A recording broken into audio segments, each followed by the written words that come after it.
Hello বন্ধুরা, welcome to my channel my beautiful world. আজকে আমি তোমাদের একটা হেয়ার কালার দেখাবো। আমি আজকে গোদরেজের ব্ল্যাক এবং বার্গেন্ডি এই দুটো কালারকে একসাথে মিক্স করে একটা নতুন হেয়ার কালার করব। দেখো বন্ধুরা, আমি একটা প্লাস্টিকের বাউল নিয়ে নিয়েছি। এর মধ্যে আমি বার্গেন্ডি আর ব্ল্যাক দুটো কালারকে একসাথে মিক্স করে নেব। পুরো কালারের যত ডেভেলপার এবং কালার যা আছে পুরোটা ভালো করে আমি নিয়ে নিচ্ছি চেপে চেপে প্লাস্টিকটা থেকে, প্যাকেট থেকে। এবার এই কালারগুলোকে আমি ভালোভাবে ব্রাশ দিয়ে মিক্স করে নেব। তোমরা যে হেয়ার কালারের যে ব্রাশগুলো আছে ওই ব্রাশগুলো মিক্স করার জন্য তোমরা ইউজ করবে।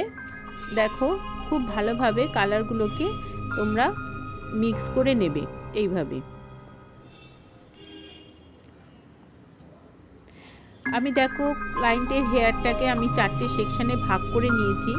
প্রথমে একটা সেকশন নিয়েছি, নিয়ে আমি এই সেকশানের চারপাশে আগে কালারটা লাগিয়ে নিচ্ছি।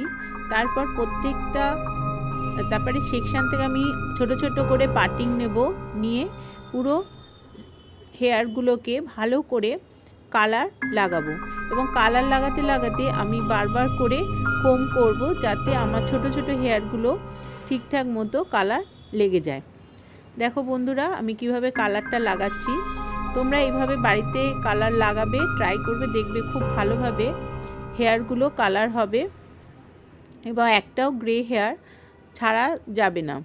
দেখো, প্রত্যেকটা হেয়ারে আমি এইভাবে কালার লাগিয়ে নিচ্ছি এবং কালার লাগাতে লাগাতে মাঝে মাঝে আমি কোম করে নিচ্ছি।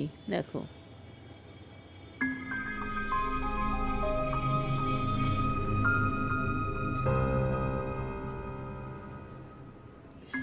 আমার কালারটা পুরো লাগানো হয়ে গেছে আমার। এবং কোম করে আমি এই কালারটাকে এবার 40 মিনিট রেখে দেবো। রেখে দেওয়ার পর আমি ভালোভাবে কালারটাকে ওয়াশ করব যতক্ষণ না পুরো পরিষ্কার জল বেরোয়। এটা আমার ক্লায়েন্টের প্রথম অবস্থা হেয়ারের। পুরো হেয়ারটা গ্রে হয়ে গেছে, কোথাও ব্ল্যাক, কোথাও গ্রে হেয়ার রয়েছে। এই হেয়ারগুলোতে যদি তোমরা শুধু বার্গেন্ডি করো, তখন এই হোয়াইট যে হেয়ারগুলো রয়েছে এগুলো পুরো বার্গেন্ডি হয়ে যায় এবং অন্য ব্ল্যাক হেয়ারে সেরকমভাবে বার্গেন্ডি কালারটা আসে না। তোমরা দেখো যে আমি বার্গেন্ডি ব্ল্যাকটা দুটোকে একসাথে মেশানোর পর যে কালারটা এসছে কত সুন্দর। প্রত্যেকটা হেয়ারে দেখো ইভেন কালার হয়েছে এবং প্রত্যেকটা কালার দেখো এখানে ব্ল্যাকের ওপর হালকা একটা বার্গেন্ডি একটা গ্লো এসছে। কত সুন্দর কালারটা দেখো লাগছে, বোঝাই যাচ্ছে না যে এখানে কীরকম আগের অবস্থাটা ছিল। আমি আগের অবস্থাটা ওই জন্য তোমাদের সঙ্গে শেয়ার করে নিয়েছি। তোমরা অবশ্যই বাড়িতে এটা ট্রাই করবে এবং আমাকে কমেন্ট সেকশানে জানাবে তোমাদের কেমন লাগলো, তোমাদেরও হেয়ারে কেমন কালার এসছে। Thank you for watching.